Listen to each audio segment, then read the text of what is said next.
Mercredi 6 novembre 2019, la librairie Ombre Blanche recevait le philosophe, auteur d'une trentaine d'ouvrages sur la philosophie des réseaux, la politique et l'imaginaire industriel, et spécialiste d'Henri Saint-Simon, Pierre Musso.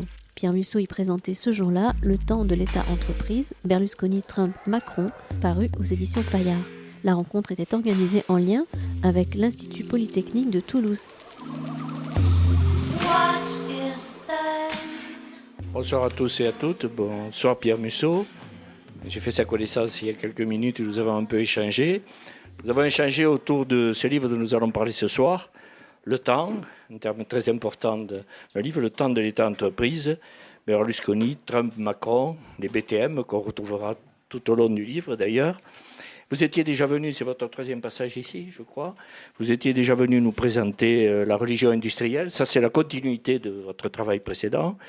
Et vous êtes un grand connaisseur d'Henri Saint-Simon, dont il va être très question. Des questions, comme je le disais tout à l'heure, Pierre Musso, moi j'ai découvert que nous sommes gouvernés par des Saint-Simoniens, des ingénieurs Saint-Simoniens politiques.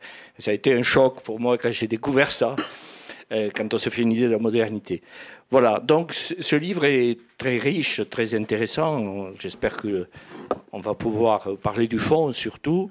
Il nécessite, c'est vrai, une grande attention, mais en même temps, il est aussi facilement lisible parce que Pierre Musso a pris la peine de faire un certain nombre de tableaux récapitulatifs qu'on voit à la fin, ne serait-ce pour éclairer les terminologies et notamment pour éclairer les grands axes de son livre.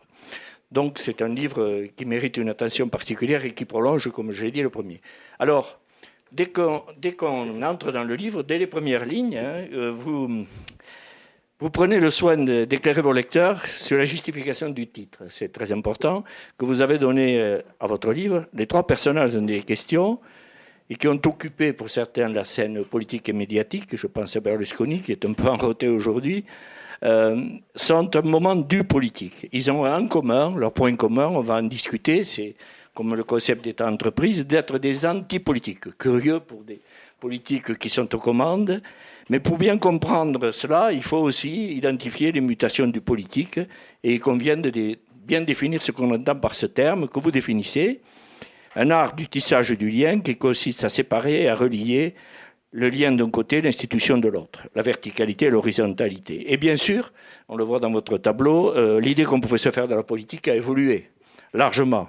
Depuis la cité grecque, depuis l'homme animal politique, comment est-on arrivé aujourd'hui aux antipolitiques? Et pour comprendre, vous évoquez d'emblée un certain nombre d'événements historiques qui ont été autant de jalons temporels très importants, de temps. La notion de temps est très importante, c'est ce qu'on découvre dans votre livre.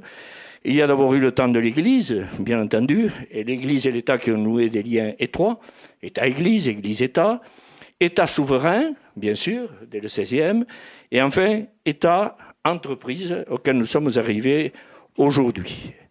Mais il y a un certain nombre d'événements sur lesquels vous insistez, qui font la richesse de votre livre. J'aimerais que vous nous disiez un mot d'emblée. Les trois événements majeurs. La révolution papale, c'est pas d'aujourd'hui, de 1900 à 1900, mais qui a séparé pouvoir spirituel et temporel, la réformation allemande, puis les différentes révolutions du XVIe au XVIIIe siècle, et puis, enfin, l'État-entreprise, j'allais dire, qui attendait son heure, vous l'expliquez dans votre livre, avec le droit des corporations, et dont vous avez retracé les généalogies dans un livre antérieur. J'aimerais que vous nous commenciez par nous parler de ces trois œufs, entre guillemets, qui ont fait, je reprends ce mot, sédimentation. Vous tenez à ce terme, je crois. Merci de la présentation, bonsoir.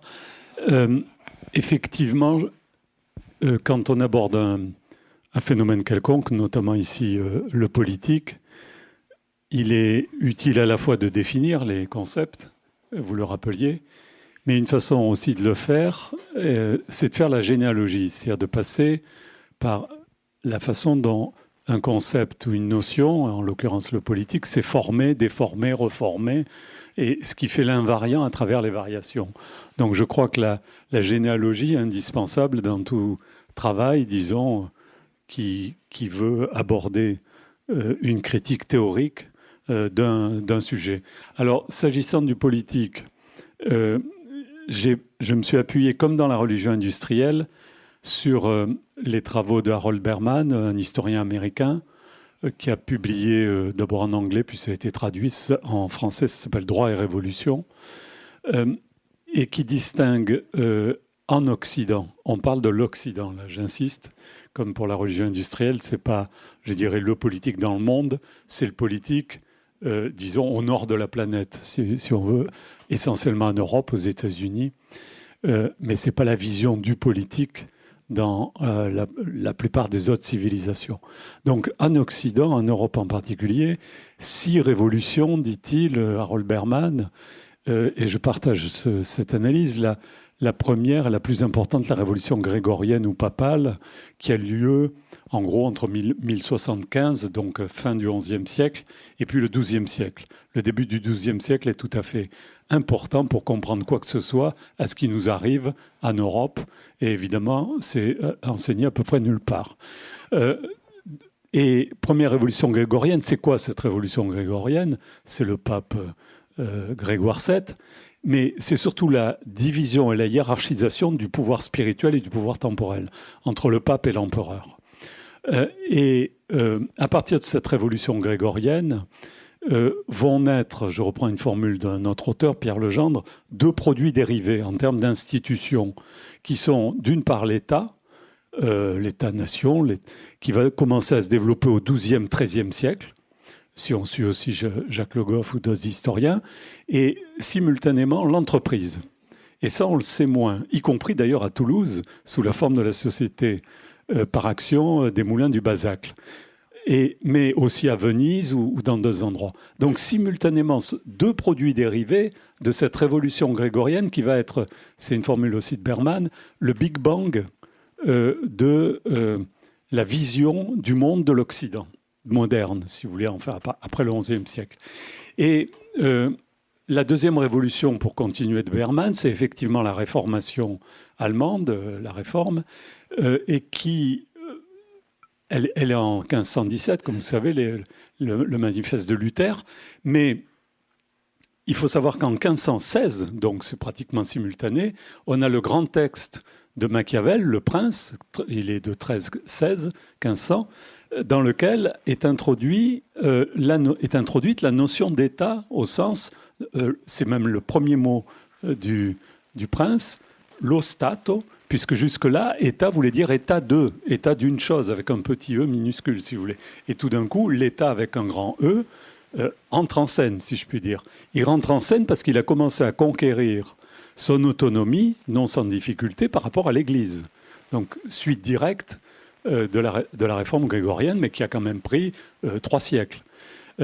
Troisième révolution, dit Berman, la révolution anglaise, où c'est la première fois qu'un roi est éliminé, y compris physiquement, Charles Ier. Donc 1648, 1650. Et juste en 51, 1600, très grand texte aussi, le Léviathan de Hobbes. Le Léviathan de Hobbes, qui est un texte, comme vous savez, sur l'État, sur la souveraineté de l'État, et surtout sur le premier grand texte de laïcisation de l'État, si je puis dire, puisque l'État apparaît comme un Léviathan, mais composé de toute la société, c'est-à-dire qu'il n'est plus fondé en légitimité par le pouvoir spirituel ou l'Église, il est fondé par la société civile, si vous voulez, parce qu'il appelle la multitude bien avant des auteurs plus contemporains. Quatrième révolution, il y en a 2 simultanément, on peut les associer. Quatrième et cinquième, c'est la Révolution américaine, enfin la guerre d'indépendance, et la Révolution française, où beaucoup de grands penseurs, de philosophes ont échangé, d'ailleurs comme Thomas Paine par exemple. Et une des idées majeures de cette révolution, c'est une critique qui est déjà en germe dès le milieu du XVIIIe siècle, une critique de l'État, qu'on trouve en particulier chez Godwin, qu'on trouve chez Thomas Paine, le premier, qui dit finalement le gouvernement est un mal nécessaire. C'est-à-dire, bon, on ne peut pas faire autrement. Ce qui veut dire qu'on a commencé la critique de l'absolutisme, évidemment, de l'État souverain, et donc ce que Michel Foucault va appeler, dans des cours au collège, à partir de 1750, la naissance d'une phobie d'État. Donc on voit que l'État, qui était monté en scène, si je puis dire, qui a atteint son apogée au XVIe, XVIIe siècle, célébré par Baudin dans la théorie sur la souveraineté, par Hobbes, etc., commence à être mis en question. Et même, pour certains, chez Godwin, c'est le début de l'anarchisme. Il faut carrément s'en débarrasser, se débarrasser du politique. Et puis Saint-Simon vient derrière et d'autres. Donc, cette crise de l'État ou ce début de critique de l'État permet à l'entreprise, qui était l'autre institution née comme produit dérivé de la réforme grégorienne, mais à bas bruit qui se développait, là, de commencer à entrer de plus en plus en scène à la faveur de la grande industrialisation du XIXe siècle, et en particulier à la fin du XIXe siècle, où vont naître aux États-Unis les très grandes firmes, la très grande entreprise, si vous voulez, sur le modèle qu'on connaît aujourd'hui, pratiquement mondialisé, et en même temps le management. Le management qui est une vision de l'organisation, de la finalité de l'entreprise. Tout ça, en gros, entre 1880 et 1920. Et intervient la 6e révolution, je m'arrête là, je ne fais que suivre Berman. Enfin, il ne fait pas la même analyse, mais c'est lui qui fixe ces 6 révolutions de l'Occident. La révolution russe, bien sûr, de 1917. Donc voilà, c'est autour de ces 6 révolutions. Ça veut dire que la vision de l'histoire n'est pas du tout une vision linéaire de l'histoire. C'est surtout ça que je critique en parlant de sédimentation. C'est une vision sédimentaire. C'est pour moi, je l'avais dit aussi à propos de la religion industrielle, l'histoire, c'est comme des couches sédimentaires au sens géologique. Faire la généalogie, c'est faire la géologie, si vous voulez, historique. Et des couches qui sont extrêmement profondes, en l'occurrence la révolution grégorienne dont peu évoque à part les grands historiens, qui peut être au plus profond et comme la lave et peut émerger à la surface et devenir l'actualité la plus brûlante. C'est pour ça que avoir une vision sédimentaire et non pas une vision linéaire, comme on a dans les manuels scolaires et un peu partout, qui serait la flèche du temps orientée en plus par une vague idée de progrès, cette vision du temps est absolument inintéressante, à mon avis, et doit être un peu oubliée et ne devrait plus être enseignée, ou en tout cas mise en concurrence avec d'autres visions de la temporalité, notamment sédimentaire. Ces métamorphoses de l'État que vous venez d'évoquer se sont opérées, je reprends votre terme, sous forme de transfert, et en particulier de transfert du religieux qui est aujourd'hui opéré sur l'entreprise. Vous parlez de transfert d'hégémonie, en reprenant le terme de Gramsci. On a une hégémonie entrepreneuriale aujourd'hui. L'illusion a changé, en quelque sorte. On est passé du gouvernement à la gouvernance, du politique au management, après l'arrivée des antipolitiques dont on va dire un mot. C'est une sorte de passage de témoin, en quelque sorte, de passage du politique à l'antipolitique, de l'État à l'entreprise. Les deux s'étant entremêlés dès le départ, parce que cet entremêlement aussi a commencé, je repensais au livre d'Éric Vuillard, qui montrait déjà les liens très forts qu'il y avait entre les nazis et puis les entreprises. Donc, il y a aussi cet entremêlement de l'État et de l'entreprise et des deux droits. Dans cette longue histoire que je viens d'évoquer en suivant Berman, en gros, donc entre le XIe, XIIe siècle et aujourd'hui, avec des ruptures, donc des sédiments et des crises et des révolutions, ce qui s'est passé, c'est que l'État-nation, donc en gros, si on lui donne au sens de Machiavel son autonomie et son indépendance à partir du début du XVIe siècle, l'État va triompher, se développer et va passer l'essentiel de sa capacité, disons, intellectuelle dans la critique de l'Église et de la théologie pour se laïciser, ce qui a été obtenu, si je puis dire, par les Lumières, et puis sanctifié, mettons, dans un pays comme la France, au début du XXe siècle, avec les lois sur la laïcité. Mais tout le mouvement des Lumières du XVIIIe est l'achèvement de cette critique de la fonction intellectuelle de l'Église et de l'autonomie de l'État qui devient tout-puissant, souverain, autonome, triomphant jusqu'à l'absolutisme. Mais l'entreprise, comme je disais, deuxième produit dérivé de l'Église et de la réforme grégorienne, elle va se développer essentiellement sur le terrain de la production, la manufacture, de ce qu'on peut appeler la production de biens et de richesses, et l'organisation du travail. Mais à ce moment-là, elle n'a pas de rôle intellectuel dans la société. Elle a essentiellement un rôle de production. Et grâce, si vous voulez, au combat de première ligne mené par l'État contre l'Église, au nom de la souveraineté et de l'indépendance, l'entreprise va pouvoir développer sa propre vision du monde et la faire triompher avec l'industrialisation et jusqu'à aujourd'hui. Et donc quand j'analyse, je suis parti d'une analyse où j'ai mis en scène 3 personnages, Berlusconi, Trump et Macron. D'abord, je les ai rapprochés, y compris par provocation, puisqu'en général, on dit « Ah oui, Macron, il est anti-populiste », alors que Berlusconi et Trump sont des populistes. Je conteste totalement cette notion de populisme qui ne veut rien dire. C'est une simple étiquette péjorative qui, d'une part, dévalorise la notion de peuple et qui, d'autre part, joue un rôle d'étiquette pour dire, voilà, il y a les élites et le peuple, si je simplifie à l'extrême, et elle ne permet pas... C'est un bâillon sonore, comme disait Sartre. C'est-à-dire, ce sont des mots apparemment qui illuminent tout, mais qui en fait empêchent de comprendre le politique. Et je les rapproche, en revanche, sur un autre terrain que vous avez évoqué dès le départ, c'est qu'ils sont dans l'anti-politique en politique. C'est-à-dire la critique du politique à l'intérieur du politique. Aucun des 3, par exemple, n'avait fait de politique avant de devenir président du Conseil, au président de la République, au président des États-Unis. Même le président Macron, qui avait une expérience dans la haute fonction publique et dans l'entreprise, dans la banque Rothschild, n'était même pas conseiller municipal. Trump était un homme que tout le monde connaissait, bien sûr, dans le monde de l'immobilier et dans le monde des affaires. Et c'est une marque, la Trump. Trump, c'est une marque qui est dans des tas de secteurs d'activité. Mais le premier... de l'aveu même d'ailleurs de Steve Bannon, qui était à cette époque le conseiller de Trump, le laboratoire, en Europe occidentale en particulier, et en Occident en général, sur le plan politique et social, c'est l'Italie. L'Italie du début des années 90 voit arriver un homme de l'immobilier et de la télévision, qui s'appelle donc Berlusconi, qui n'est même pas élu d'un village, et tout d'un coup, il rentre en politique et il devient président du Conseil, c'est-à-dire qu'il obtient la majorité aux élections. Et surtout, ce qui est intéressant dans le phénomène Berlusconi, c'est qu'il était patron, entre autres, d'une grande régie publicitaire qui s'appelait Publi-Italia pour développer le financement de ses télévisions et de ses médias, et que du jour au lendemain, il transforme son entreprise en parti politique.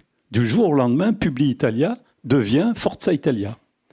Et Publi-Italia, par exemple, les dirigeants, mettons, vous êtes 4 commerciaux dirigeants chez Publi-Italia de la publicité, je ne sais pas, en Toscane, du jour au lendemain, vous devenez le candidat de Forza Italia, et comme il gagne les élections, vous devenez député, voire ministre.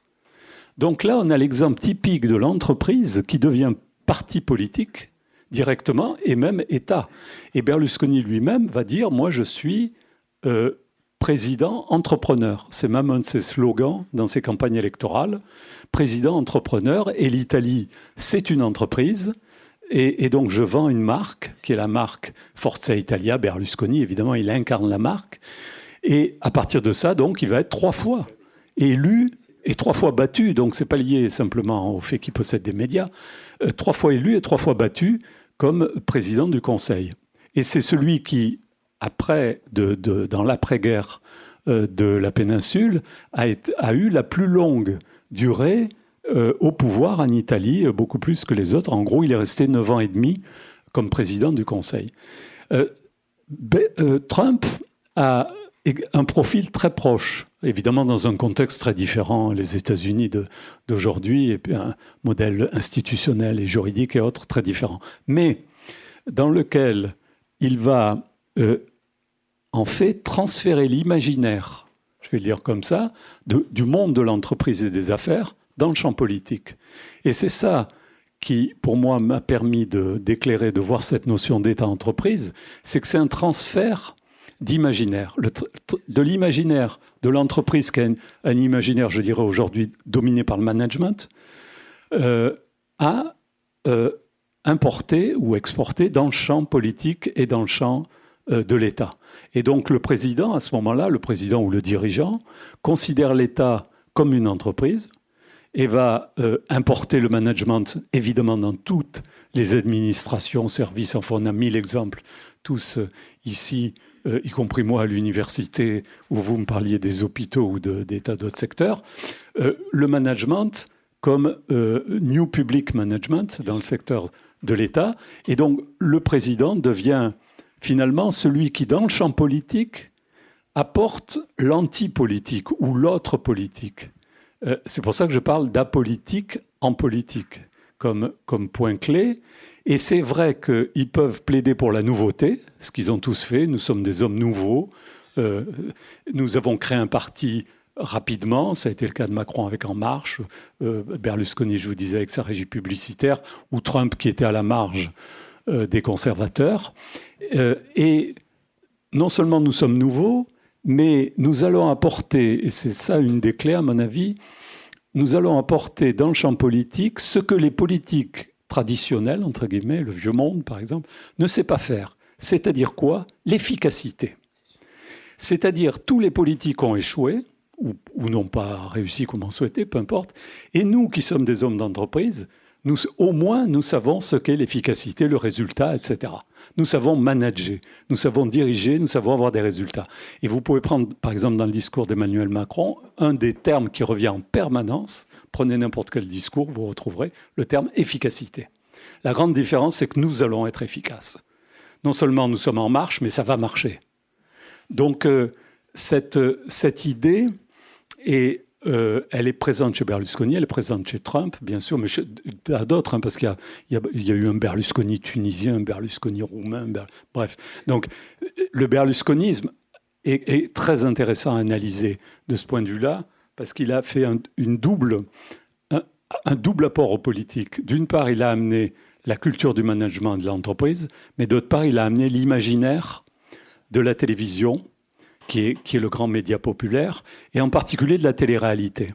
Juste un dernier mot avant de vous repasser la parole, c'est que la télé-réalité, et Berlusconi a été un des maîtres de la télé-réalité, et Trump a animé une émission de télé-réalité très populaire pendant plus de 10 ans, dans la Trump Tower elle-même, où il jouait son propre rôle, c'est-à-dire il recrutait des personnes pour trouver un emploi, et puis son grand slogan, c'était « Vous êtes éliminé, vous êtes viré ». Donc, avec ça, il est devenu très populaire, mais aussi en tant que chef d'entreprise. Donc, ils ont fait un double apport aux politiques. D'une part, celui du management et de ce discours de l'efficacité, le chef d'entreprise efficace, et qui réussit, qui met la main dans la pâte, si vous voulez. Et d'autre part, cet imaginaire venu de la télé-réalité qui fait que le personnage politique est un personnage télé-réel. Vous savez, il y a une théorie qui est bien connue de Ernst Kantorowicz, le grand philosophe du politique, historien, qui disait il y a le double corps du roi. Il y a le roi a un corps symbolique qui ne meurt jamais, et puis il y a le corps physique du roi qui meurt. Donc il y a un double corps du roi, et quand le roi meurt, vive le roi, puisqu'il y a une continuité, ça veut dire qu'il y a un corps symbolique et un corps physique. Double corps du roi. Ce que même Mitterrand a utilisé quand il a fait enterrer le corps physique à Jarnac et le corps symbolique à Notre-Dame. Et donc, qui connaissait évidemment par cœur, c'est le b.a.-ba, je dirais, du politique, de savoir cette doctrine du double corps du roi. Et aujourd'hui, ce double corps du roi, en fait, c'est un roi télé-réel. C'est qu'il a une double, à la fois l'image dans les médias, ça ce serait le corps symbolique, religieux d'avant, et puis le corps physique, bien sûr. Et vous avez un exemple typique dans les débats, les grands débats qui ont été animés par exemple par Emmanuel Macron. Qu'est-ce qu'on a vu à la télé dans toutes les chaînes en continu? Le corps du roi au centre, qui enlève la veste, qui retrousse les manches, le corps physique, mais dans une mise en scène de télé-réalité. Ce qu'avaient fait aussi Trump et Berlusconi sur d'autres modes, si vous voulez. Là, c'est à la française, c'est-à-dire la monarchie républicaine. Ce chapitre, je vous invite à le lire. Ces personnages en quête d'explication sont très savoureux mais profonds. Vous dites aussi que ce sont des personnages qui sont sensibles à leur image avant tout, ils vendent leur image. Ils veulent aussi faire rêver. Moi, je pensais que Berlusconi avait donné des cauchemars aux Italiens, mais il dit qu'il rêve beaucoup. Donc, il y a aussi l'idée de conflictualité. On voit bien, ces antipolitiques, qu'il leur faut de la conflictualité, mais ça bouge tout le temps. Même au Chili, aujourd'hui, on a l'impression, je repassais au livre de Pierre Cernat sur l'extrême centre, on a l'impression que le curseur peut bouger à n'importe quel moment entre la récession, le progressisme, etc. Donc ils font rêver, il y a leur image. Et dernière idée que j'ai repérée, les clivages aussi. Alors il y a le clivage de Carl Schmitt, ami-ennemi, mais ça va certainement plus loin, puisque vieux monde, ancien monde, on voit effectivement que ces clivages, et l'idée aussi de se trouver des ennemis, est très important. Trump a trouvé les Mexicains, maintenant c'est peut-être la Chambre des représentants, en dernier instant. Donc c'est du bougisme. Et pour terminer, je voudrais dire que j'ai mieux compris le concept de révolution macroniste, parce qu'on est un peu choqué quand on pense qu'il a écrit révolution, mais c'est une vraie révolution managériale. Est-ce qu'on peut le dire comme ça ? Alors, la conflictualité en politique, là je rejoins Carl Schmitt, même si on peut discuter de qui est Carl Schmitt, mais sa pensée du politique est très intéressante. Et effectivement, Carl Schmitt dit ami-ennemi, c'est-à-dire que le propre du politique, c'est sans doute la conflictualité. Il y a des concurrents, des adversaires, voire des ennemis entre nations ou autres, voire lutte des classes, enfin peu importe, une conflictualité qui est constitutive. Et effectivement, que ce soit Berlusconi, c'était l'anticommunisme au départ dans les années 90, juste après la chute du mur de Berlin. Chez Trump, c'était évidemment les démocrates, en particulier Obama, bon, mais ça c'est plus classique. Et puis chez Macron, c'est bien sûr le vieux monde, que Berlusconi appelait aussi le teatrino, c'est-à-dire le théâtre, les hommes politiques qui font du théâtre, quoi, qui font de la représentation. Et donc qui sont inefficaces, par définition, puisqu'ils sont là pour faire de la représentation. Mais au-delà de la conflictualité, je voudrais revenir sur ce qu'est le politique spécifiquement. Et que ces trois personnages ont très bien compris, même s'ils ne parviennent pas à résoudre automatiquement la question. C'est que le politique, ce qui est spécifique du politique par rapport à l'économie, par exemple, c'est que c'est du symbolique. Ça veut dire quoi ? Ça veut dire que le personnage politique, homme ou femme, peu importe, doit incarner un symbole, doit incarner plus qu'une vision. Par exemple, incarner la patrie.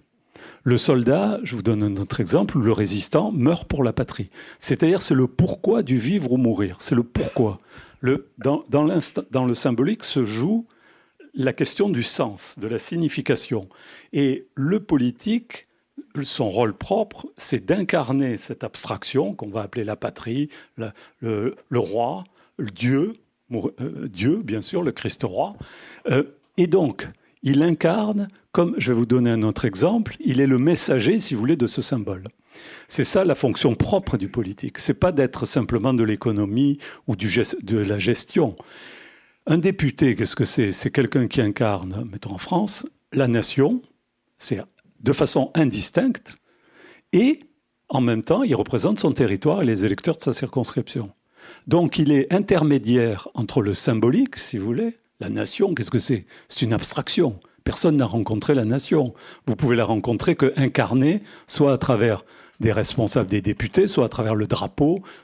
Bon, donc il faut trouver une incarnation, sinon c'est une abstraction, comme la paix, la République, Dieu, peu importe. Donc, et en même temps, il est l'élu de sa circonscription, etc., dans un processus qui peut être plus ou moins démocratique, et quels que soient les modes de scrutin. Bref, c'est un intermédiaire donc entre ce qu'on pourrait appeler la population, la communauté, et ce qui fait tenir la communauté ensemble, c'est-à-dire la valeur ou le symbole, en fait, plus que la valeur, qui fait que ça communie. Et je rejoins ici la théorie de Oriou, le grand Oriou, sur sa théorie de l'institution, parce que le politique s'institutionnalise. Mais justement, s'il y a État entreprise, c'est que l'entreprise s'institutionnalise aujourd'hui. C'est ça la grande nouveauté. Donc Oriou disait qu'une institution, notamment dans son grand article de 1925, qu'une institution, c'était un intermédiaire entre la légitimité, le symbolique, ce pourquoi on l'a constitué, par exemple l'État pour l'autonomie ou l'indépendance de la nation, et puis une communauté qui communie dans cette valeur symbolique. Alors, si l'institution... Moi, je vais vous le dire autrement encore. Une institution, et c'est le rôle du politique, classiquement, c'est ce qui colle, c'est de la colle entre un clou symbolique et une communauté. Voilà. Et ça rejoint tout à fait la théorie d'Oriot, de Bourdieu ou d'autres grands politistes, de le penser comme col.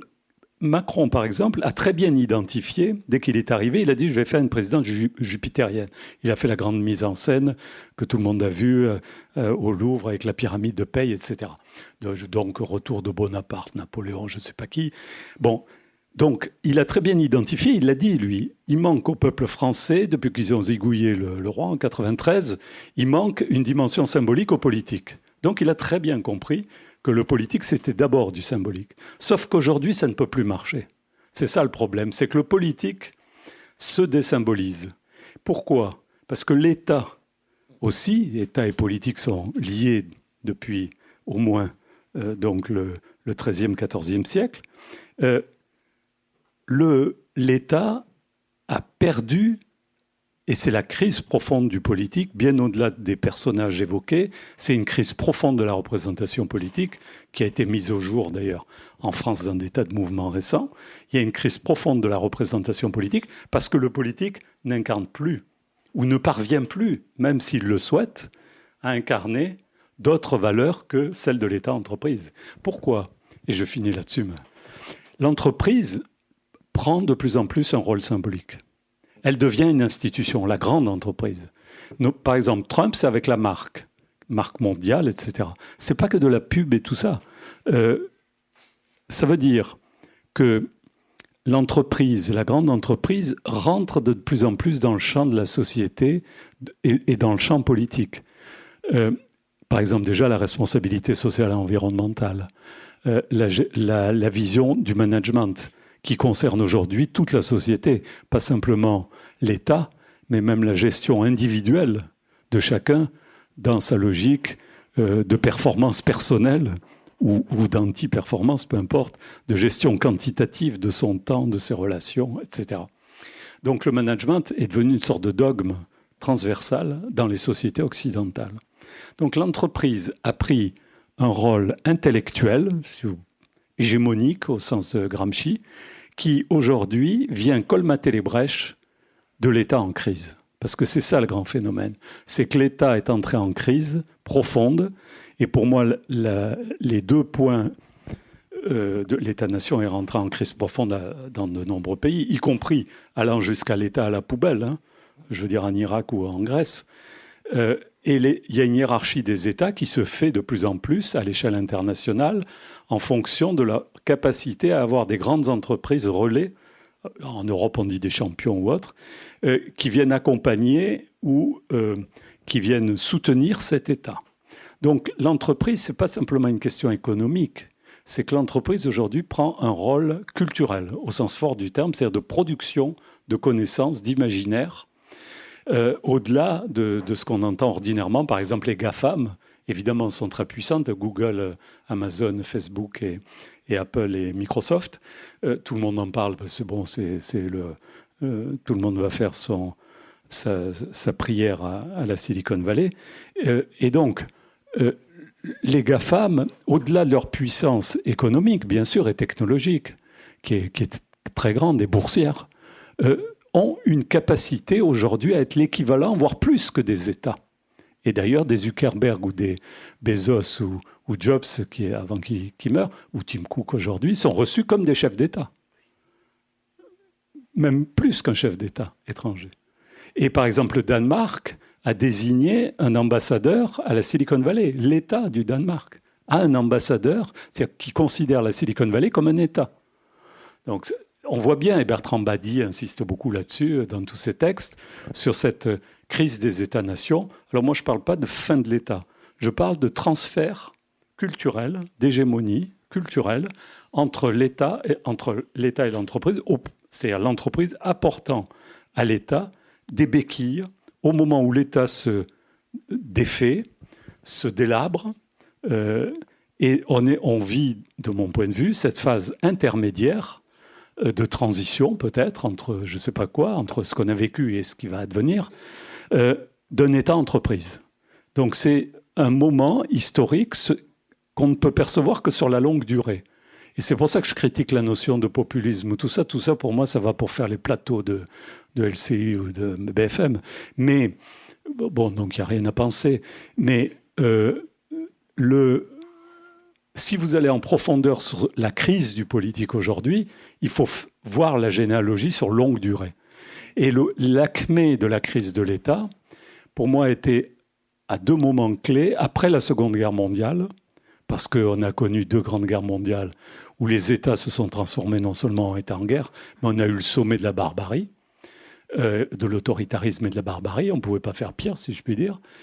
Et donc, au sortir de la Deuxième Guerre mondiale, beaucoup ont pensé que pour rénover la démocratie ou le politique, il fallait de plus en plus confier le pouvoir aux machines. C'est pour ça qu'on est dans les algorithmes aujourd'hui, notamment dans le milieu financier. Pourquoi ? Parce que si les décisions humaines avaient conduit aux catastrophes qu'on a vécues avec le nazisme, le stalinisme, le fascisme et les barbaries, eh bien alors confions le pouvoir aux machines, confions le pouvoir aux automates, aux ordinateurs. Et aujourd'hui, c'est déjà le cas dans tout le monde financier.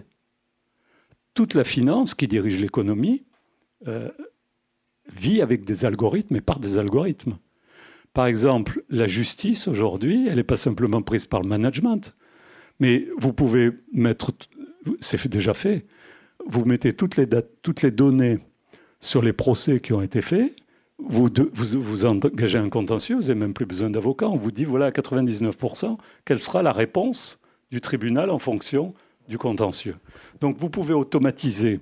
Alors ça va loin avec la blockchain, je ne veux pas rentrer là-dedans. Mais l'idée d'un pouvoir automate, c'est une idée qui résulte de la Seconde Guerre mondiale. Et le deuxième moment, et qui s'est beaucoup développé justement avec le développement des technologies, une critique libertaire, je dirais, de l'État au nom de la communauté technologique. Et évidemment avec le libéralisme, mais pas seulement.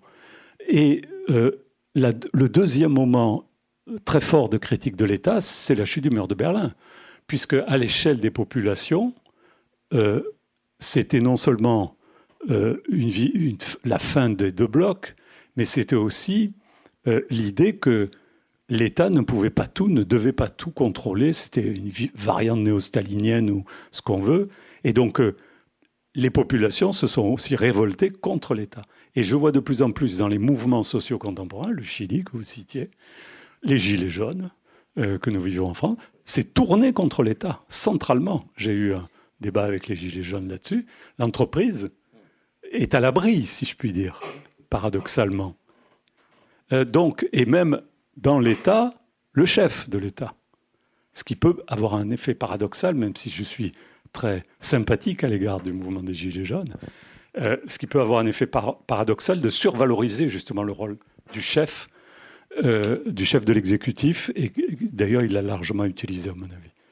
Alors, vous parlez des petits Césars, effectivement, qui gouvernent et qui sont aujourd'hui aux commandes, et vous dites, en répondant à Claude Lefort, qu'effectivement, la démocratie, ce n'est pas un lieu vide, il a été réinvesti, il y a une recorporisation en quelque sorte, un culte des chefs et des corps, et vous soulignez aussi que le politique, c'est autre chose, c'est bien autre chose, vous l'avez bien expliqué, c'est pourquoi vivre et comment vivre. On a le sentiment aujourd'hui, avec cette culture addictive aux chiffres, aux technologies, si ça marche, si on a des résultats, c'est efficace, donc c'est bien. Et là, je dis ma grande surprise, je vous la livrais tout à l'heure, c'est d'avoir découvert, vous êtes un spécialiste de Saint-Simon, que nous étions gouvernés par la pensée de Saint-Simon. Ailleurs, il y a un président de la République qui, lui, avait lu quelques classiques puisqu'il citait Jean-Baptiste Say. Moi, je m'étais dit, mais c'est une vieille lune, tout ça. Et là, l'agir efficace, le culte du travail, le religieux, j'ai un peu repris ce que vous disiez. On a l'impression que le religieux aussi, ça vient de loin, puisque gagner son pain à la sueur de son front, travailler, le travail, tout ça vient de loin, en quelque sorte. Mais le politique, c'est bien autre chose. Et vous expliquez qu'effectivement, la substitution de l'entreprise à l'État a bouleversé totalement les choses et la façon de concevoir le politique. C'est plutôt ça qui est en germe. Le politique est attaqué parce qu'il a perdu son sens. Il a été, comment dire, tellement évidé, vous citez Carl Schmitt, évidé de l'intérieur qu'il a besoin maintenant de l'entreprise pour se recorporiser. Et le corps du chef et la corporation est donc très important aussi.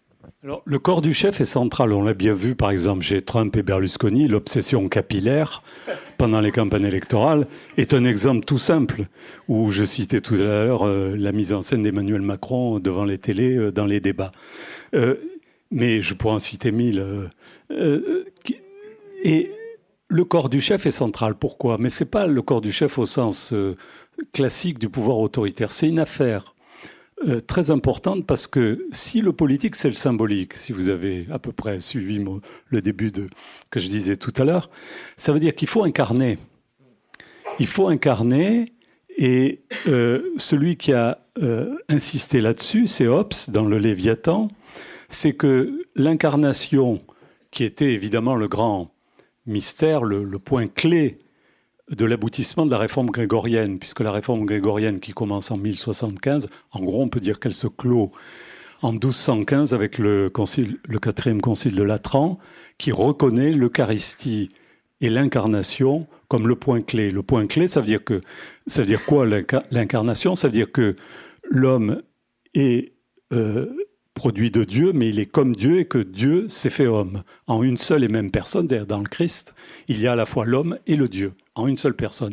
Il a fallu des siècles pour arriver à cette formulation. Ça semble évident pour un croyant, mais même pour quelqu'un qui ne serait pas croyant. L'incarnation, ça semble évident. Il a fallu des siècles pour élaborer cette idée. Je vous passe ce détail, notamment dans ces différents conciles. Donc par les pères de l'Église, pour dire le symbolique s'incarne, donc Dieu homme, homme Dieu, dans la figure du Christ. D'où la reprise par le Christ roi, que j'ai déjà évoqué, qu'a beaucoup développé Kantorowicz. Cette idée de l'incarnation a été déplacée par Hobbes, puisque Hobbes écrit le Léviathan en 1651, c'est pour ça que son texte est si important, juste après la Révolution anglaise, où on vient donc de zigouiller le roi. Si on zigouille Charles Ier, c'est en 48-49, 1600, qu'est-ce qu'on va mettre, puisque le corps du roi qui était sacré, qui était corps symbolique, qui incarnait Dieu, on le supprime. Donc il va introduire l'idée d'incorporation à la place de l'idée d'incarnation. Et donc l'État incorpore, représente les corps. Donc le chef de l'État, ou le leader, disons, politique, incorpore. Et c'est pour ça qu'il y a ce culte aujourd'hui du corps physique. C'est un corps, je dirais, laïcisé. Et qu'on a déjà vu à d'autres périodes de l'histoire, y compris de façon dramatique. Sur la question que vous évoquez, c'est-à-dire sur la crise du politique par rapport à ce moment de l'État-entreprise, je dirais que si l'État est en difficulté, et le politique en général, c'est que les religions politiques, celles qui ont été élaborées depuis Machiavel, disons, jusqu'à aujourd'hui, c'est un terme de Voegelin, un bouquin vraiment très bien, qui s'appelle Là où les religions politiques, qui est traduit, qui est disponible. Donc les religions politiques ou du politique, si vous voulez, aujourd'hui sont en crise, pour ne pas dire en déroute, pour des raisons de désymbolisation, je pourrais même dire de dilapidation du capital symbolique. C'est la question du sens qui est posée d'ailleurs dans toute la société. Quel est le sens de votre action? Alors on répond vision, valeur, tout ça c'est des blagues. C'est parce qu'on n'arrive pas à répondre à la question du symbolique. On n'arrive pas, il y a une désymbolisation. Je vais faire juste une parenthèse. Un des pères de l'Église, Isidore de Séville, 6e, 7e siècle, disait « L'humain se pose deux questions. Pourquoi vivre et mourir? Et comment vivre et mourir? Quelles que soient les sociétés, les époques. » Donc comment? Vous pouvez répondre par l'efficacité. D'accord, il faut vivre efficacement. Je ne sais pas si c'est une bonne réponse, mais admettons. Bon, il vaut mieux être efficace. Bon. Ce que pense tout le monde aujourd'hui. Management, bon, performant. Mais pourquoi? Le pourquoi, c'est pourquoi vivre et mourir. Ça, vous ne pouvez répondre que par le symbolique. C'est-à-dire ce qui fait la communion d'une communauté, ce qui la fait tenir. Ce qui fait tenir tout un collectif à l'échelle d'une institution, je rejoins Henriot, ou à l'échelle d'une société complète. Donc si la question du pourquoi, qui fonde n'importe quelle institution, à commencer par l'institution politique, ne tient plus, se délabre, se dilapide, on voit bien pourquoi il y a cette crise du politique. En revanche, et donc c'est l'hypothèse que je soumets dans ce livre, c'est que dans ces trois grandes institutions de l'Occident et de l'Europe en particulier, Église, État, entreprise, la grande entreprise est en train de prendre le relais intellectuel et symbolique. Et c'est pour ça, pourquoi ? Parce qu'elle porte la religion industrielle, ce que j'avais développé dans un livre précédent, que je ne vais pas vous résumer, il fait 800 pages. Mais c'est cette capacité à porter une vision du monde, si vous voulez, par l'entreprise, que n'a plus ou que n'arrive plus à avoir l'État et donc le politique. Alors, j'aimerais que vous nous disiez un mot de la crise de la représentation, dont il a été beaucoup question, puisque cette représentation avec les gilets jaunes, mais entre autres, les gens ne se sentent plus représentés, ils le disent régulièrement. Mais vous expliquez dans votre livre comment ce concept a évolué, comment on est passé de la représentation symbolique à la représentation mandat et à la représentation miroir. Je pensais un peu à Tocqueville, c'est-à-dire l'autre est un semblable supérieur. Donc là aussi, effectivement, ces attaques contre les chefs d'État et autres s'explique aussi par le fait que non seulement on ne se sent plus représenté, mais on se sent presque un semblable, l'autre supérieur. Ça veut dire quoi ? Je veux dire semblable. Donc cette représentation miroir, vous l'avez illustré par un croquis qui est très clair aujourd'hui. Cette désymbolisation dont vous parliez, le fait que ça ne renvoie plus à rien, cette représentation miroir explique aussi beaucoup de choses de la crise actuelle. Alors, moi je pense qu'il y a une métamorphose complète du politique. Et de l'État. Voilà, en gros, c'est pas des disparitions, parce qu'il y en a qui raisonnent fin de l'État, fin du... Bon, c'est une mutation majeure, une métamorphose. C'est pas la première fois qu'il y a une crise de la représentation politique. On pourrait même dire qu'il est de l'essence de la représentation politique d'être en crise, comme on avait dit ça à propos du service public, du Guy Oriou, etc. Pourquoi ? Parce que entre le moment, par exemple, de la campagne électorale et le moment de l'action, il y a toujours un décalage à la fois temporel, ne serait-ce que ça, entre le moment de la décision de voter pour X ou Y et le moment de la mise en œuvre. Donc, et puis il y a un décalage aussi dans l'espace, et parce qu'il y a un mouvement même de la société et des sociétés en général. Donc le fait d'y avoir un hiatus à l'intérieur de la représentation est constitutif de la représentation. Et il y a eu déjà différentes crises de la représentation auxquelles on a trouvé des solutions. Si je prends la Révolution française, une fois qu'on a supprimé le roi, comme a réfléchi Hobbes donc après la Révolution anglaise, tous se sont mis à réfléchir sur comment on va faire, puisqu'on a supprimé le corps du roi, donc la référence au roi, au Christ roi. Qu'est-ce qui va fonder le politique ? Il faut occuper le lieu vide dont parle Loureau. Occuper le lieu vide, et donc le lieu vide, c'est ce lieu du symbolique qu'incarne le politique. Si vous n'avez plus le Dieu pour fonder la légitimité de la royauté, il reste le lieu vide. Et évidemment, un des leaders de la Révolution, l'abbé Sieyès, évidemment, c'est un religieux. Lui, il avait très bien compris l'importance du symbolique. Donc le lieu vide, lui, il l'appelle le lieu magique. Et c'est lui qui va l'occuper immédiatement, c'est une des réponses de la Révolution française, par deux notions qu'il invente, nation et peuple. Il va dire le fondement, c'est le peuple et c'est la nation. Donc voilà l'exemple même là de la construction, de l'invention pour occuper ce lieu vide.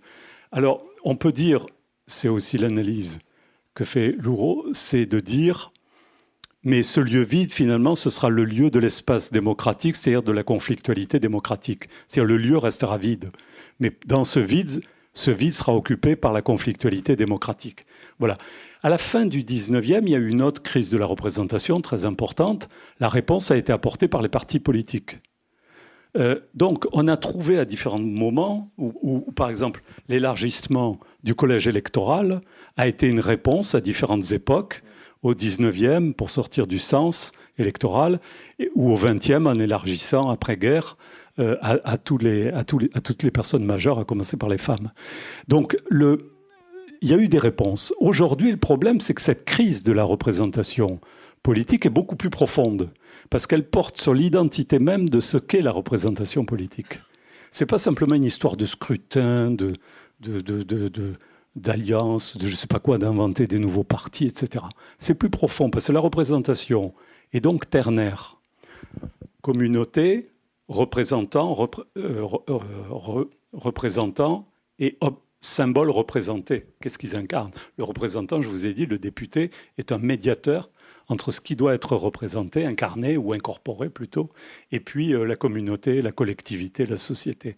À partir du moment où le symbolique est dilapidé dans le champ politique, que les religions politiques se dilapident, s'effondrent, se dispersent, qu'est-ce que vous avez? À la place, vous avez des petites fictions. Donc il y a une prolifération de petites fictions. Alors les valeurs, un jour je déclare mon amour pour la patrie, le lendemain pour les valeurs républicaines, le surlendemain pour l'entreprise. J'adore l'entreprise, Manuel Valls. Donc, si vous voulez, et c'est des petites fictions. C'est comme il n'y a plus de grandes fictions, donc c'est la prolifération. D'où le rôle d'ailleurs majeur des médias.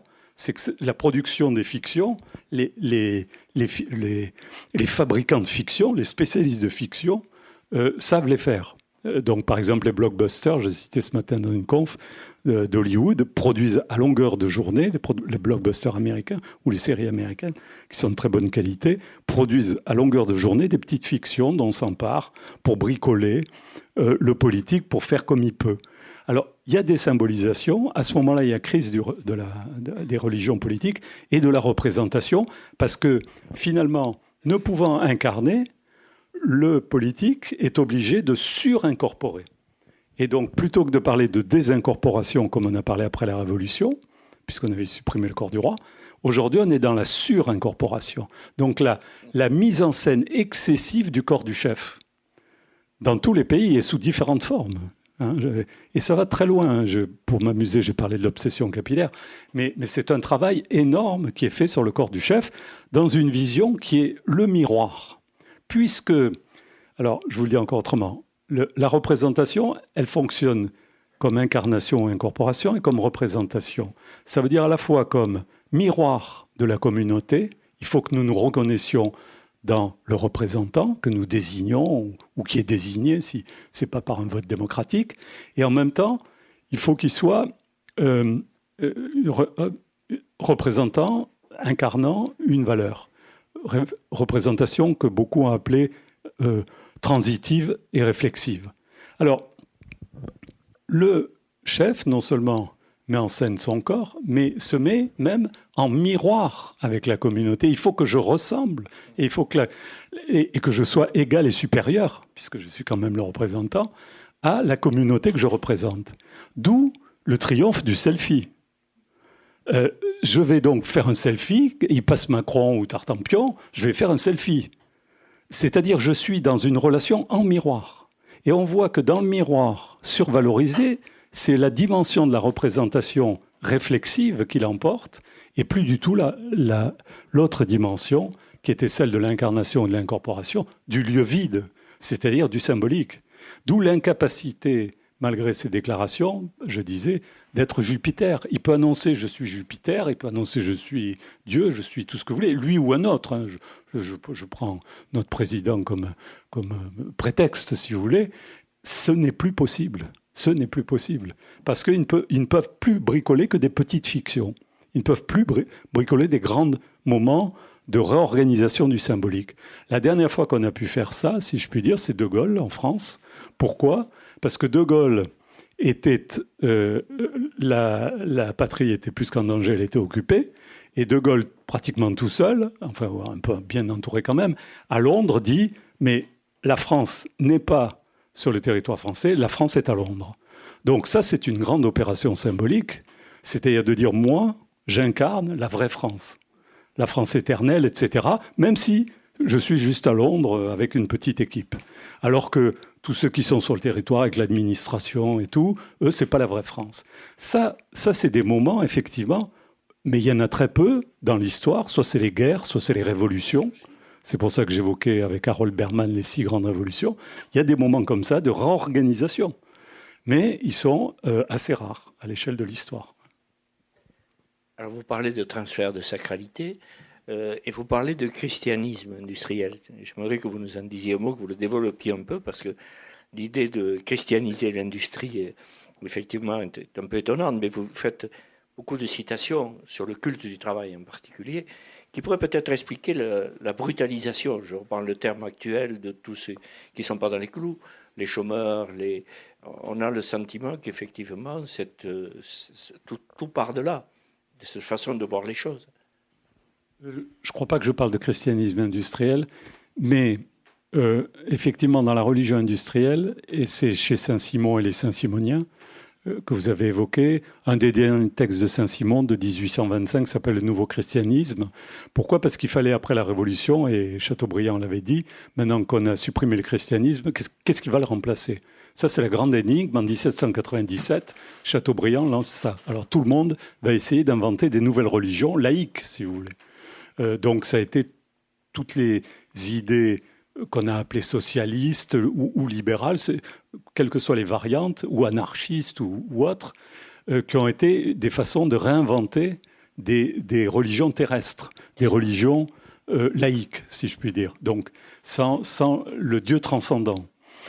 Et qu'on a trouvé souvent dans la science, la réponse. À commencer chez Auguste Comte, qui en fait aujourd'hui la pensée ordinaire du positivisme. Donc le culte de la science, le culte de la technique et de l'industrie au 19e, dont les grands acteurs ont été les ingénieurs et les industriels. Au 19e et largement au 20e siècle. Mais c'est vrai que cette religion industrielle renvoie à la matrice chrétienne pour les raisons que j'ai évoquées, de la réforme grégorienne, mais même en amont, vous citiez la Genèse, dans les textes de la Genèse, il y a bien l'idée qu'il faut continuer l'œuvre divine, que l'œuvre divine est inachevée, elle doit être poursuivie par l'homme, et lui-même devenant un homme-dieu, un homme ingénieur, si je puis dire, comme il y avait un dieu ingénieur, c'est ce que dit Oresme d'ailleurs, le dieu est un ingénieur, ce que reprend Leibniz. Donc, cette idée qu'il faut transformer la nature pour suivre le travail de réalisation. Alors, en ce sens, on peut parler peut-être d'un industrialisme, je dirais, néo-chrétien. Voilà, dans ce sens-là. Et effectivement, les Saint-Simoniens, dans le cas français, à travers les grands corps techniques, polytechniques en particulier, école des mines, mais même au-delà, dans les grands corps techniques, ont joué un rôle majeur au XIXe siècle et jusqu'à aujourd'hui. On m'a beaucoup interrogé, parce que dans la presse, j'avais dit que Emmanuel Macron, pendant sa campagne électorale sur France Culture, la journaliste lui demande « Est-ce que vous êtes Saint-Simonien ?» Je ne sais plus pourquoi ou pose cette question. Et Macron répond « Oui ». Et puis il a répété « Je suis même Saint-Simoniste », il a dit. Pas dit, bon, bref. Donc, à ce moment-là, j'avais fait un papier ou deux dans Le Monde, je crois, et sur Macron Saint-Simonien, ou néo-Saint-Simonien. Et je le pense, parce que c'est l'État-entreprise. C'est la grande idée de Saint-Simon et des Saint-Simoniens, c'est que l'État est un mal nécessaire, comme disait Paine, comme dira Godwin, et donc il faut lui laisser la place la plus réduite. Et en revanche, dans la société, l'entreprise joue le rôle moteur, les dirigeants de l'entreprise, les ingénieurs deviennent la nouvelle figure d'une société technologisée, industrialisée. Et comme on est dans une société hyper technologisée, hyper industrialisée, en Occident toujours, eh bien, effectivement, cette vision saint-simonienne, mais qui était présente aussi, par exemple, chez Strauss-Kahn, et beaucoup d'ailleurs de conseillers de Dominique Strauss-Kahn se sont retrouvés être les conseillers, les penseurs d'Emmanuel Macron, encore aujourd'hui à l'Élysée et ailleurs. Alors vous dites, à un certain moment, au début de votre livre, je crois que le concept d'efficacité et efficience, qui a remplacé celui d'utilité, qui était très à la mode aujourd'hui, vous l'avez indiqué, il s'agit d'être efficace. Mais finalement, si on est efficace, ça n'a rien à voir avec la justice sociale. Ça ne compte absolument pas. Vous dites, si on renvoie la notion d'efficacité, vous dites effectivement, il y a une façon de tuer l'État, qui a commencé depuis très longtemps.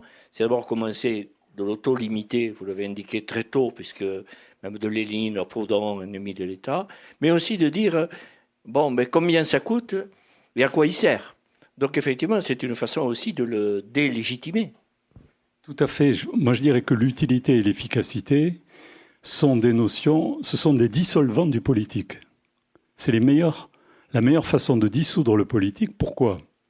Alors, qui c'est qui fait le grand théoricien de l'utilité ? C'est Bentham, bien sûr, à la fin du XVIIIe en Angleterre, qui est un architecte, philosophe, si vous voulez, et sur lequel Michel Foucault a fait des très beaux textes, notamment Surveiller, punir. Et pourquoi ? Parce que si vous posez aux politiques la question de l'utilité, vous évacuez la question de la légitimité. Vous lui dites, t'es utile à quoi ? État ou politique ? C'est la question qui est posée aujourd'hui à ceux qui appellent les élites. Les élites, là, vous êtes utile à quoi ? Donc vous ne posez plus la question du symbolique, qui est le propre du politique, vous ne posez que la question de l'action dite utile. Et Lessing avait dit, à quoi sert l'utilité ? À quoi sert l'utilité ? Et Hannah Arendt a poursuivi, a dit finalement que la critique du politique, on ne pouvait pas poser, elle a repris la critique de Lessing en disant que cette question ne pouvait pas correspondre à ce qu'est le politique. Le politique, c'est d'abord le symbolique, c'est-à-dire c'est une communauté qui communie pour vivre ensemble. Ce que dit Platon, c'est-à-dire transformer le troupeau en société. Sinon, c'est un troupeau de moutons. Donc, qu'est-ce qui fait que le troupeau de moutons devient société ? C'est que collectivement, ils partagent une vision symbolique, l'amour de la patrie, ou ce que vous voulez, ou l'amour du roi, ou l'amour de Dieu. Bon. Et poser donc la question de l'utilité, ce qu'ont tout de suite fait les anarchistes, d'ailleurs Godwin, et les libéraux, et les socialistes, en grande partie, ont tous posé cette question au 19e. Et ils ont donc, du coup, largement critiqué le politique jusqu'à dire on peut s'en passer. De Godwin à Proudhon, Proudhon qui dit finalement le politique ça sert à rien, virons l'État, et à la place mettons les grandes productions industrielles, chez Proudhon. Ça on le dit moins, 1858. Mais Godwin, 1793, de la justice politique, donc là on est juste pendant la Révolution française, si vous voulez, et Godwin dit finalement, débarrassons-nous du politique, le politique sert à rien, l'État sert à rien, et à la place, qu'est-ce qu'on va mettre ? La technique. La technique, l'industrie, la technique. Il se trouve que Godwin est le père de Mary Shelley, qui a écrit évidemment une grande fiction qui s'appelle Frankenstein. C'est la fille à renvoyer au père, si je puis dire, son inconscient, et ce qui nous arrive aujourd'hui, Frankenstein, jusqu'au transhumanisme et au cyborg. Donc vous voyez que dès le 19e, toutes ces idées sont là, elles sont présentes. La question de l'extinction de l'État est au cœur de toutes les pensées socialistes. Vous prenez aussi bien Saint-Simon, Fourier, Cabet, Owen, jusqu'à Marx, etc., et tout le marxisme. À la même époque, Spencer, qui est le vrai penseur du libéralisme, bien avant l'école de Chicago, ça c'est encore pour les plateaux de télé. Tout est né en 1980 avec Thatcher et Reagan, parce qu'ils n'arrivent pas à avoir plus loin de 30 ans. Bon. Mais en fait, le grand penseur, et Margaret Thatcher le citait à chaque discours, c'est Herbert Spencer, le père du libéralisme, fin du 19e, post-darwinien, si vous voulez, et qui cherche à introduire le darwinisme dans la société. Bon. Et donc, Spencer, pour lui aussi, l'État, il faut s'en débarrasser. J'ai republié un texte qui s'appelle « L'individu et l'État », une série d'articles de Spencer, où l'État, on s'en débarrasse. Donc cette idée que l'État est inutile, ou dont on doit s'en défaire, traverse tout le moment de la Révolution française, mais surtout après. Et paradoxalement, je dirais qu'il faut attendre la Seconde Guerre mondiale, le développement, la chute du mur de Berlin et le développement aujourd'hui de la société hyper technologisée pour que ce délabrement qui était en chantier depuis 1750, si je suis et je partage la thèse de Michel Foucault, cette phobie d'État, comme il l'appelle, arrive à ce point un peu culminant, à cet acmé, et prennent la figure transitoire de l'État-entreprise. Dans son dernier cours au Collège de France, votre ami Alain Suppiot se montre assez pessimiste. Son cours que je vous invite tous à lire, « Le travail n'est pas une marchandise », c'est une idée déjà ancienne, après la Deuxième Guerre mondiale. Il nous indique que effectivement la puissance du marché est telle qu'on pourrait imaginer même un marché de la recherche et que pourquoi pas une immense universitas qui engloberait tout. Est-ce que vous êtes d'accord avec cette vision des choses? Parce que vous n'avez pas trop abordé le droit des corporations, mais dans votre conclusion, là, c'est la supercorporation qui se profile. Oui, sur la conclusion, mais je vais revenir sur Alain Suppiot. Sur la conclusion, effectivement, on pourrait aller suivre, si vous voulez, si on suit la science-fiction, qui souvent est assez visionnaire. C'est à Philippe Dick dès les années 1950. Je ne parle même pas de la science-fiction aujourd'hui, qui emprunte largement d'ailleurs à Stephenson, à Philip Dick ou à Asimov ou à d'autres. Donc il y a eu un creuset de science-fiction justement après-guerre qui réagissait au modèle cybernétique du pouvoir automate. Mais eux, ils ont été jusqu'au bout dans la science-fiction. Ils ont dit, alors imaginons une société gérée uniquement par des grandes entreprises et par les technologies. Et on voit ça à longueur de blockbuster. Il suffit d'aller dans n'importe quelle salle de cinéma tous les jours, vous voyez ça. Donc, un des thèmes de la science-fiction, c'est de dire, on va vers la corpocratie. C'est un thème qui est très actif en ce moment aux États-Unis, c'est-à-dire finalement le pouvoir donné non seulement aux automates, mais donné aux très grandes entreprises qui, en plus, gèrent ces automates. D'où la critique ou le soutien apporté aux GAFAM, qui deviennent le symbole, pas simplement de la puissance et qui piquent les datas, etc., et qui posent des problèmes sur les libertés, mais parce qu'en même temps, on voit dans les GAFAM comme l'imaginaire d'un pouvoir automate et d'une corpocratie. Alors, est-ce qu'on ira vers la corpocratie ? J'en sais rien. C'est-à-dire, finalement, une sorte de délabrement complet des États et des religions politiques au profit donc d'une nouvelle forme d'institution qui serait celle des grandes entreprises. Ça pose énormément de questions. Moi, je laisse un grand point d'interrogation. J'en sais rien. Je ne suis pas futurologue. Je gagnerais plus d'argent comme Rifkin en faisant de la futurologie. Mais la question peut être posée, en tout cas. Parce que si l'État-entreprise est un moment de l'histoire du politique, ça veut dire que cette métamorphose du politique va se poursuivre. Comment, pourquoi ?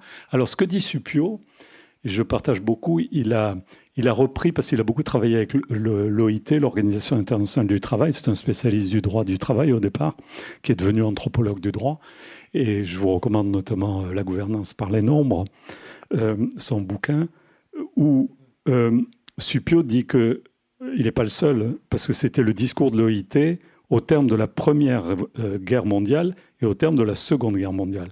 Au terme de la Première Guerre mondiale, la grande leçon qu'ont tirée ceux qui se sont réunis au terme de ces boucheries, ça a été de dire, mais finalement, il n'y aura pas de paix durable sans justice sociale. C'est la phrase fondatrice en 1919, puisqu'on célèbre le centenaire de l'OIT cette année, c'est la phrase fondatrice de la déclaration de l'OIT. Ce qui veut dire que si vous voulez éviter une guerre, il faut vraiment la justice sociale. Et en 1944, donc avant même l'adoption de la Convention internationale de l'ONU, même réunion des grands dirigeants, et qui disent quoi ? Le travail n'est pas une marchandise. Et c'est devenu une deuxième déclaration fondatrice de l'OIT. Donc, Alain Suppiot rappelle, à juste titre, constamment ces deux éléments en disant, mais finalement, si on va vers plus d'inégalité, plus d'injustice sociale, qu'est-ce qui nous attend ? La violence. La guerre, la violence. La guerre de tous contre tous, pour reprendre la terminologie de Hobbes. Donc, effectivement, il est pessimiste. Je le suis un peu moins que lui, mais bon. Bon. Pierre-Michel, je vous remercie infiniment pour la clarté de votre exposé. On va donner la parole à la salle. Vous aviez très bien mémorisé votre livre, contrairement à ce que vous redoutiez. Non, je ne crois pas. Je ne crois pas. C'est un boulimique du travail des livres. Donc, parfait, je donne la parole à la salle pour quelques minutes. Bonjour, c'est passionnant. Bon, ça peut durer des heures, c'est fascinant même.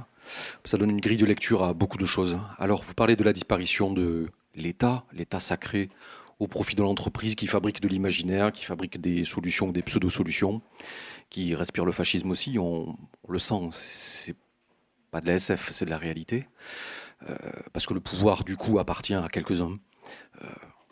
Bon, c'est violent.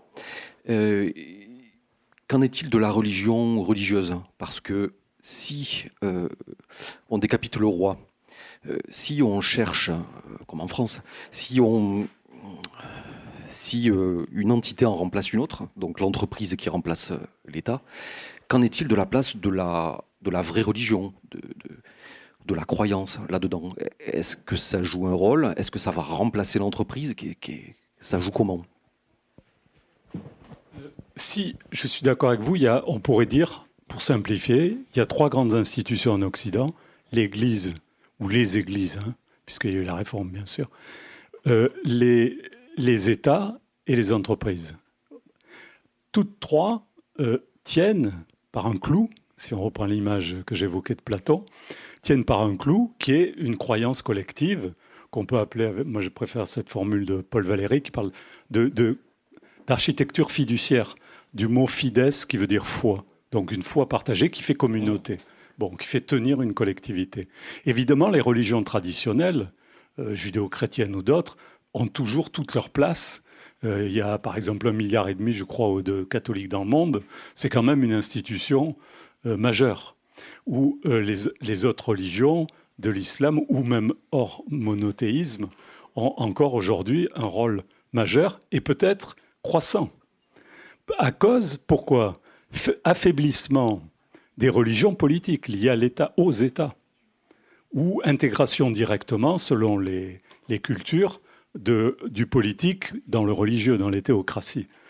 Et quant aux religions que moi j'appelle industrielles, celles liées aux entreprises, celles-là, c'est celles-là qui se développent, qui se renforcent, pas simplement du fait de la puissance économique ou matérielle, disons, de ces entreprises, mais parce qu'elles ont une capacité de création intellectuelle au moment où les États s'évident de leur capacité intellectuelle, c'est-à-dire de création de pensée, et en particulier du fait de la force du modèle cybernétique, c'est-à-dire du pouvoir automate, des machines. Si vous voulez, on est passé, je pourrais le dire en un slogan, dans les années 70, c'était tout est politique, aujourd'hui, tout est technologique. Moi, je le vois avec mes étudiants, ils ne sont plus dans le tout est politique. Ça s'est à peu près arrêté dans la décennie 80, et maintenant, tout est technologique. Vous leur présentez quelque chose, ils vont vous dire « Ah ben oui, avec la techno, voilà le dernier truc sorti, voilà, on va s'en sortir comme ça, peu importe. » Ou l'inverse, c'est pareil. Et puis, d'une part, le tout technologique institutionnalisé, notamment par l'entreprise, et d'autre part, le dogme du management. Le dogme du management est extrêmement puissant. C'est à la pensée managériale, qui est en gros bâtie sur le schéma de l'efficacité, objectif, moyen, résultat, et les organisations associées, c'est une pensée, comme a été l'utilité, l'efficacité ou la performance du management, à intégrer toute la société. Je dirais, il y a des travaux d'Ehrenberg et des tas de sociologues pour montrer comment juste le management est rentré dans la gestion de soi, dans les salles de torture, dans les traversées, vous savez, les salles de torture, là, pour être toujours performant. Oui, et il faut courir très vite, comme pour courir dans les couloirs de bonnes chaussures pour battre des marathons. Bon, bref, je blague, mais je veux dire, il y a toute une gestion de la performance qui est intégrée à l'échelle individuelle. Vous voulez mes remerciements à Pierre Musso, et vous remercier pour vos questions et votre participation.